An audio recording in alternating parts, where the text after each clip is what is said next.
शरीर का शुद्धिकरण आपको सीजनल कराना चाहिए। ये जो हम जंक फूड खा रहे हैं तब तो हमारा कॉन्फिडेंस लूज नहीं होता, तब तो बड़े चाव से खाते हैं। हम कोल्ड ड्रिंक भी बड़े चाव से पीते हैं और क्या बोलते हैं कि कुछ नहीं होने वाला। मेरे पास अभी 2 दिन पहले एक बच्ची आई जिसकी एज 18 साल थी और गांव की रहने वाली। माँ क्या करी, जब तक घर पे थी तब तक ये ठीक थी, और जब इसने स्कूल जाना शुरू किया 10th के बाद, तो वहाँ घर से जो टिफ़िन लेके जाती थी वो नहीं खा के आती थी, वो वैसे लेके आती थी वापस। और इसने लगातार 3-4 साल कोल्ड ड्रिंक और ये चिप्स जैसे पैकेट खूब लिए हैं, रोज़ पीती थी अपनी सहेली के साथ, और इसको तब से ही सुरेसी हो गई। तो अब देखिए उस समय कॉन्फिडेंस हमारा क्यों लूज नहीं होता, क्योंकि हमें पता ही नहीं होता। हमें पता कि हम ठीक हो जाएंगे, तब भी क्या मन में क्या शंका है, अरे इतने दिन हो गए, 2 साल हो गए, 3 साल हो गए, 4 साल हो गए दवाई खाते हुए, ठीक तो हो नहीं रहा। ठीक क्यों नहीं हो रहा?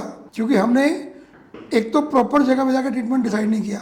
हम जिससे भी ट्रीटमेंट लें, दिल से लें, उनका रिव्यूज़ देखें कि उनके कितने पेशेंट ठीक हो रहे हैं, और उनका जो बातचीत करने का ढंग है, क्या वो डॉक्टर आपके क्वेश्चन के आंसर कर रहे हैं क्या वो डॉक्टर आपको आपकी बीमारी का कारण बता रहे हैं क्या वो डॉक्टर आपको ट्रीटमेंट देते हुए कुछ ऐसा बताते हैं कि जो स्टेप वाइज आपको आगे आगे होगा क्या उन्होंने आपके डाइट स्टाइल में चेंज किया कहाँ आपकी गलती, उन्होंने आपको डांटा क्या मन की बात सुनी आपकी, क्या कोई स्ट्रेस का कारण था, वो जानने की कोशिश की उन्होंने यदि वो जानने की कोशिश की और आपको ट्रीटमेंट दिया।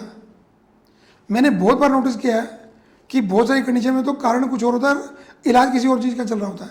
आपको बिल्कुल सिंपल सा एग्जाम्पल देता हूँ कि आमतौर पर लोग क्या करते हैं कि सुबह परोठा खाया, बाद में चाय या दूध पी लिया, या परोठा खाया उसके बाद दूध का सेवन कर लिया या दही का सेवन कर लिया। आप बिल्कुल कॉन्फिडेंस रखिए, एक बार आप मेरे से कंसल्टेशन कीजिए, काउंसलिंग कीजिए। मैं ये नहीं कह रहा हूँ ट्रीटमेंट लीजिए, मैं कह रहा हूँ आप एक बार हमसे वीडियो कंसल्टेशन बुक करिए, अपना स्लॉट बुक करिए।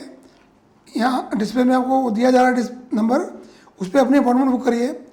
आपको जब लगे कि हाँ मेरी बात ठीक से डायग्नोज हो गई, मेरी बीमारी डायग्नोज हो गई, मेरा कारण समझ में आ गया, तो आप हमसे ट्रीटमेंट आयुर्वेद गुरु से कराइए, अन्यथा आप कंसल्टेशन लेके छोड़ सकते हैं।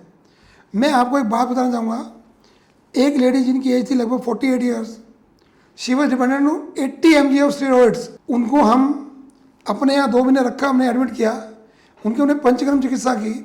लास्टली हम सिर्फ 5 mg स्टेरॉइड पे रह गए। अभी उनकी दवाई चल रही है, मैं नहीं कह रहा हूँ कि दवाई बंद हो गई।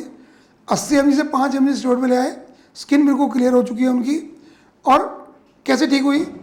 जब मेरी उनसे बातचीत हुई, जब मैंने उनसे पूरी बातें पूछी, उनके घर की स्थितियाँ पूछी, उनके परिवार की स्थितियाँ पूछी, तो उन्होंने एक कॉन्फिडेंस जगाया अपने अंदर। और वो ठीक किसने किया उनको? मैं कहूँ कि मैंने ठीक किया, मैं कहूँ कि मेरी दवाइयों ने ठीक किया, या मैं कहूँ आयुर्वेद ने ठीक किया। मैं एक ही बात बोलता हूँ, ठीक तो उस पेशेंट ने खुद किया। कैसे?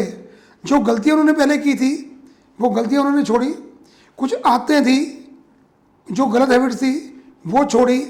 जब छोड़ी तो एक बार तो दिक्कत आई कि मानो आपको एक चीज़ रेगुलर लेने की आदत है और उसको लगा तो एकदम छोड़ना पड़े, तो दिक्कत तो आती है।